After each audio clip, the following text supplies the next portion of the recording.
본 방송은 고퀄리티 고품격 게임 방송으로 마이크로소프트 플라이트 시뮬레이터 2020를 직접 조종하고 그리고 목적지에 착륙까지 하는 게임 방송입니다. 착오 없으시기 바랍니다.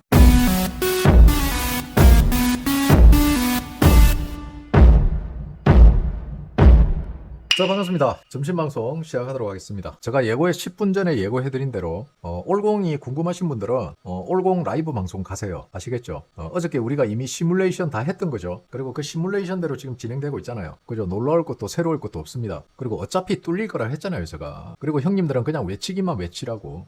민주당하고 이준석이 하고 쫄아가지고 어떻게 해서든지 경찰들이 안전로 확보하고 들어간다고 내가 이야기했잖아요. 반갑습니다. 오늘 인천국제공항을 출발해서요.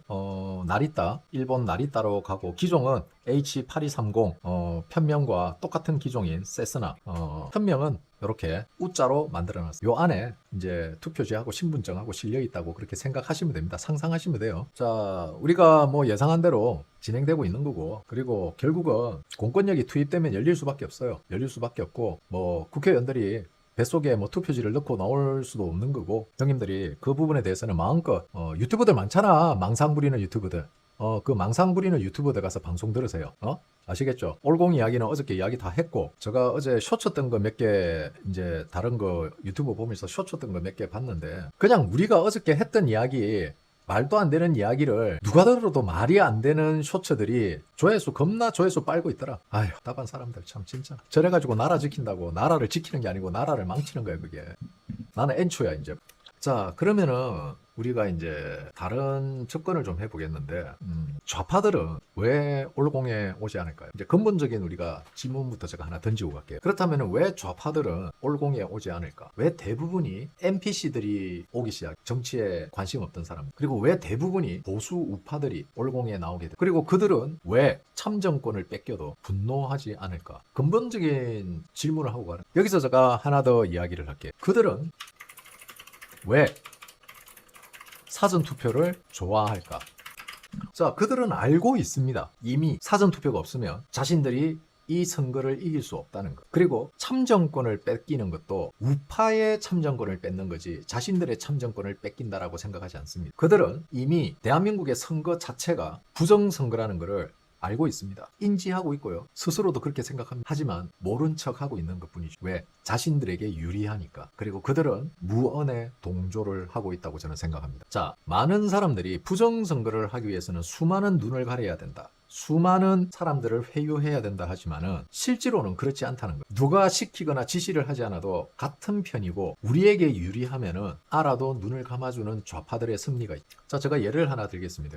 도둑놈이 물건을 훔쳐서 달아나고 그리고 누군가가 그 도둑을 제지를 했어요. 제지하는 과정에서 도둑이 많이 다쳤습니다. 그 도둑을 제지하던 일반 시민이 그 도둑의 부상에 대해서 책임을 져야 될까요? 지지만 도둑은 맞아도 싸죠. 그리고 제압하는 과정에서 어쩔 수 없이 어느 정도의 쌍방폭행은 일어날 수밖에 없습니다. 하지만은 도둑을 제압함에 있어서 최소한의 방어권만 행사를 해야 되는. 그렇지, 아리님 말이 정확합니다. 시민이 도둑을 제압하는 과정에서 어느 정도의 물리력 행사를 하는 것을 당연하게 생각합니다. 최소한의 방어권을 요구하지 않고 무리한 방어권 행사를 했을 때는 법적으로 처벌받아야 돼요. 근데 형님들은 뭐라고 하죠? 대부분의 한국 사람들 어떻습니까? 그 정도는 봐줘야지. 그 정도는 그럴 수도 있지. 그죠? 대개가 그렇게 자신들의 어떤 감정적인 부분에 대해서 누구를 악마화하고 그 악마화된 사람에 대해서 무차별적 공격을 하는 거에 대해서는 당연하게 생각하고 모른 척합니다. 우리 편이니까 그럴 수도 있어. 야, 그 도둑놈 몇 대 때린 거 갖고 왜 그래? 그래요? 그러면 앞으로 길에서 범죄 저지르는 놈들은 그냥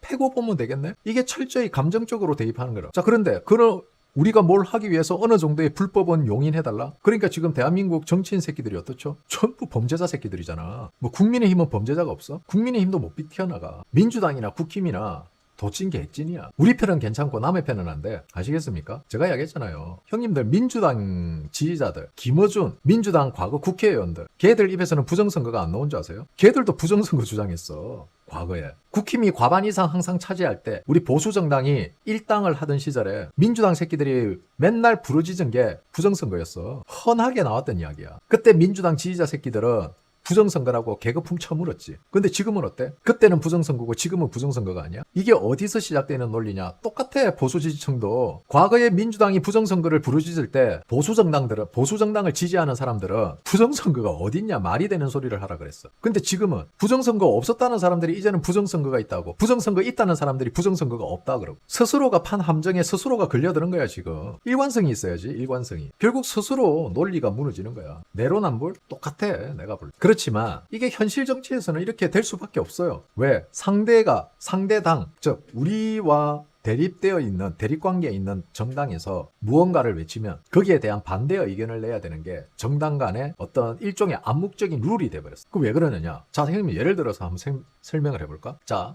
이번 삼성 하이닉스 호남에 공장 짓는 이슈에 대해서 한번 이야기를 해볼게요. 자, 과거에 박근혜 정권 때 전남 쪽에 반도체 공장을 짓자라는 이야기가 있었습니다. 그리고 윤석열 대통령 때도 있었어요. 그때 호남 출신의 국회의원들이 뭐라 그랬냐면은 백혈병 유발하는 반도체 팹을 왜 전남에 짓느냐. 그래서 경기 영남 쪽으로 다 옮겨갔어요. 그래서 전라도에 못 지은 거야. 그리고 거기는 지리적으로도 안 맞고, 그리고 환경 자체가 반도체 팹을 지을 수 있는 환경이 아니에요. 근데 그때는 백혈병 걸리고 이제는 백혈병 안 걸려? 형님들 봐도 웃기지, 그지? 그럼 형님들은 이렇게 좌파들을 공격을 한단 말이야. 자, 또 하나 예를 들어볼게요. 자, 그러면은 반도체 팹을 짓는다고 합시다 하면은 전기는 중형 원전 16개가 필요하대요. 데이터 센터까지 다 포함하려면. 원전은 생각보다 큰 전기는 안 먹어요. 저 반도체 생산 공장은 형님들이 생각하는 만큼, 물론 엄청난 전기를 빨아먹죠. 빨아먹는데 형님들이 생각하는 것만큼 그 정도로 빨아먹진 않아요. 데이터 센터에 비하면. 반도체 생산 팹을 돌리는 전기의 한 100배를 데이터 센터가 먹을걸? 왜냐면 내가 옛날에 비트코인 채굴을 해봐서 알거든. 어마무시한 전기료를 처먹습니다. 전기를 그냥 허걱 처먹어요. 그냥. 형님들이 무엇을 상상하든 그 이상으로 처먹습니다. 데이터 센터의 1000분의 1 정도밖에 안 되는 규모의 채굴장을 운영을 했는데 한 달 산업단지, 그러니까 산업용 전기로 한 달에, 지금으로부터 한 10년 전에 한 달에 한 400만 원에서 500만 원 정도 전기료가 데이터 센터 1000분의 1인데 얼마나 많은 전기를 처먹는지 알겠죠. 그러면은 원전을 지어야 될 거 아니에요. 원전 짓는 건 싫고 반도체하고 데이터 센터는 가져와야 되고, 논리가 안 맞죠. 이제 앞뒤가 안 맞는 거야. 그 부분을 지적하니까 이재명이 한 이야기가 있죠. 재생에너지, 풍력, 태양력, 태양광, 이걸로 대체할 수 있다. 나는 여기에서 이 새끼들 쇼하고 있구나 라는 거를 알았어. 그리고 이재명 임기 내에 완공하겠다고? 야, 무슨 가건물 짓니? 아, 이래서 이거는 쇼하는구나. 왜? 좌빨 새끼들은 그런 거 생각 안 한다니까. 그냥 반도체 팹 지으면 되는 걸로 알아.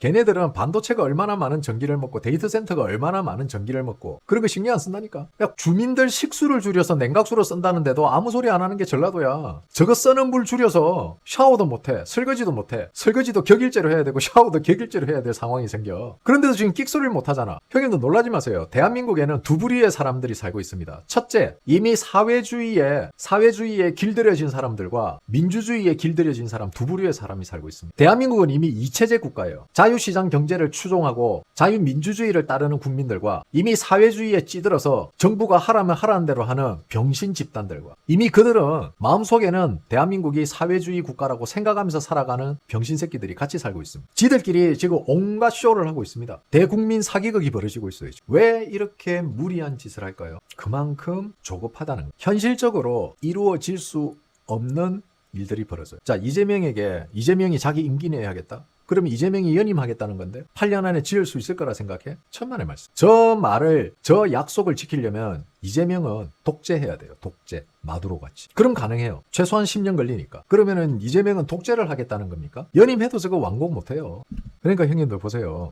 이게 애초에 쇼지를 했던 거야. SK 하이닉스와 삼성은 그 어떠한 확답도 없었어요. 그때 가서 보고야. 그리고 하이닉스가 뭔 돈이 있어. 하이닉스 지금 나스닥에 잊어먹었다. 하여튼 나스닥에 파생상품 상장하면서 지금 돈이 얼마가 들어가는데, 지금 반도체 공장 하나 지어야 될 수 있을 정도의 큰 돈이 들어가. 그리고 삼성도 그렇고 하이닉스도 그렇고 분명히 이야기했지. 정부의 압도적인 지원이 있을 시라고 딱 못을 박았어. 근데 그걸 원화로 지원하니? 달러로 지원해야 돼. 정부가 달러로 지원을 해줘야 된다고. 많은 분들이 이거 잘 모르고 계시더라. 저런 글로벌 기업들, 반도체 공장, 이거 형님들 원화로 지원해주는 거 아닙니다. 달러로 지원해줘야 돼. 왜? 거기에 들어가는 모든 장비가 국내에서 생산해서 우리나라 돈으로 주고 살 수 있는 제품들이 아니에요. 거의 99%가 수입에 의존하는 제품들입니다. 그러면 정부에서 원화로 지원해주고 그 원화를 달러로 바꿔서 달러로 물품 대금을 지급합니까? 애초에 그러니까 처음부터 내가 그랬잖아.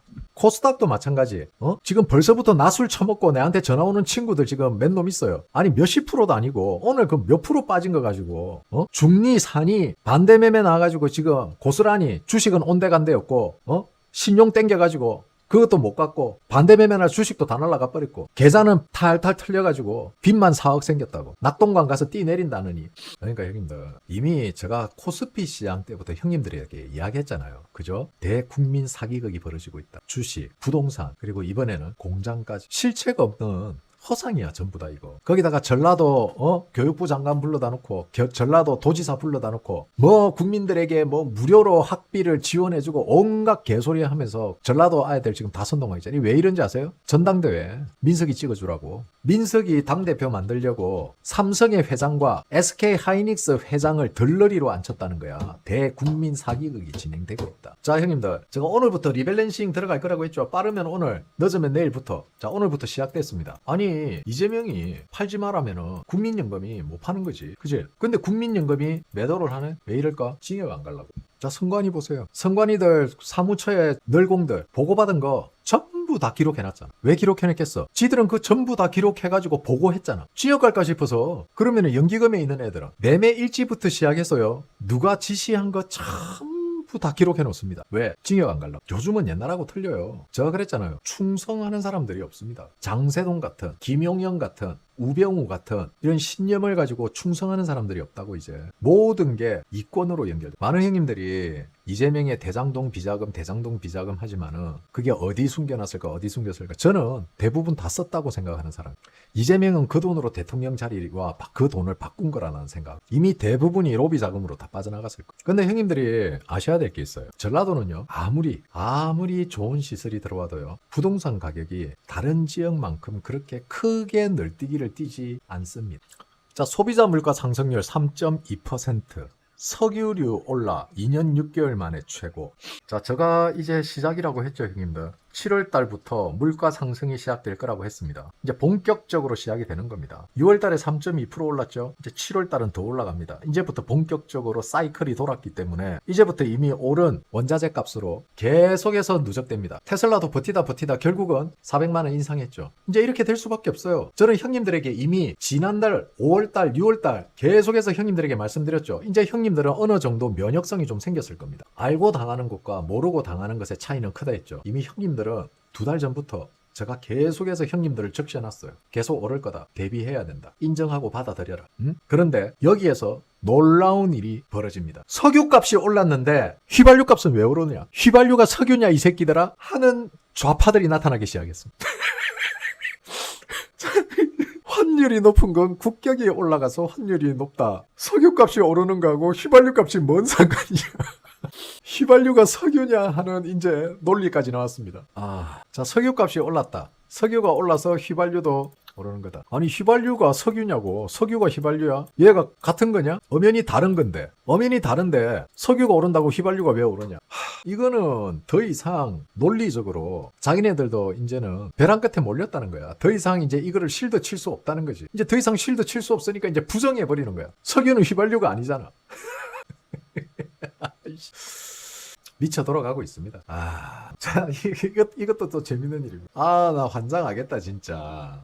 자, 외환시장 24시간 개방. 자, 24시간 동안 외환시장이 개방이 됩니다. 그럼 실시간으로 환율이 적용되는 거예요. 자, 뭐, 분기 환율 밴드 120 가능, 야간장 얇아, 심야 시간대, 과잉 반응 우려. 자, 이거 전부 다 개소리입니다, 형님들. 자, 미상 기준이에요. 자, 전 세계 환율 시간장은 24시간 돌아가고 있어요. 이미 돌아가고 있습니다. 근데 우리나라는 어떻게 했죠? 우리나라는 아침부터 오후에 장이 마감이 되잖아요. 우리나라 시장만 영업이 끝나는 거지 전 세계는 계속해서 유럽, 미국, 아시아를 중심으로 24시간 돌아가고 있어요. 이미 돌아가고 있는 거야. 그러면 왜 외환시장 24시간 개방이 안 됐던 거냐? 이건 노조들 때문에 그래요. 그리고 앞으로 주식도 형님들. 자, 원래 주식은 오전 8시부터 시작이 되죠. 그죠? 시간의 거래부터. 그리고 9시에 호가 거래가 시작됩니다. 그리고 3시 반이 되면요. 장 마감이죠. 그리고 4시까지요. 장외 거래가 이루어집니다. 그죠? 그리고 4시부터 밤 8시, 즉 20시까지 호가 거래를 할 수 있게 한답니다. 그럼 우리나라는 총 12시간의 주식 거래가 가능해요. 원래 이재명이 6월달부터 하려고 했던 게 9월달로 밀린 거예요. 워낙 반응이 안 좋으니까. 왜? 지금 노조에서 반대하거든. 주 52시간. 거기다가 외환시장 24시간 개방. 자, 형님들은 지금 외환시장이 24시간 개방되는 것도 그렇고 지금 주식이 추가로 호가거래가 4시, 오후 4시부터 저녁 8시까지 호가거래가 진행되는 것에 대해서 안 좋을 거라고 생각해요. 지금 머릿속이 정리가 좀 잘 안 되죠. 자, 외환시장은 24시간 개방하는 게 맞습니다. 그렇게 해야 돼. 이거는 맞아요. 이미 외환시장을 24시간 개방해 놓는 나라들이 점점 늘어나고 있습니다. 급격한 국제 정세 빠르게 변하는 외환시장에 빠르게 대응하기 위해서는 이게 맞아요. 맞습니다. 이거는 이재명이 했던 윤석열 대통령이 이미 시작을 했던 박근혜 때 이미 이게 준비가 됐던 이거는 맞는 거예요. 외환시장은 옛날과는 다르게 굉장히 빠르게 움직이고 있습니다. 그렇기 때문에 외환시장의 24시간 개방은 글로벌리즘에 맞춰서 해야 되는 게 맞아요. 저는 이 부분은 찬성합니다. 그런데 주식이 오후 4시부터 저녁 8시까지 호가 거래를 추가로 4시간 할 수 있게 해준다. 이거 굉장히 위험합니다. 이거 특히 주가 조작을 하려는 사람들과 세력들에게는 엄청난 호재가. 형님들이 3시 반에 마감한 주식을 오후 4시부터 저녁 8시에 형님들이 예측하고 있고 예상하고 있는 주식시장의 흐름을 완전히 바꾸어 놓을 수 있는 상황이 생길 수 있어요. 세력들이 에너지를 모아서 하루 종일 길을 모아서 오후 4시부터 쏟아내면 어떻게 되지? 자고 일어나면 어떻게 되지? 하루아침에 파산할 수도 있어요. 왜? 오후 4시부터 8시까지는 사이드카 발동도 안 되기 때문에. 화난 거 아닙니다.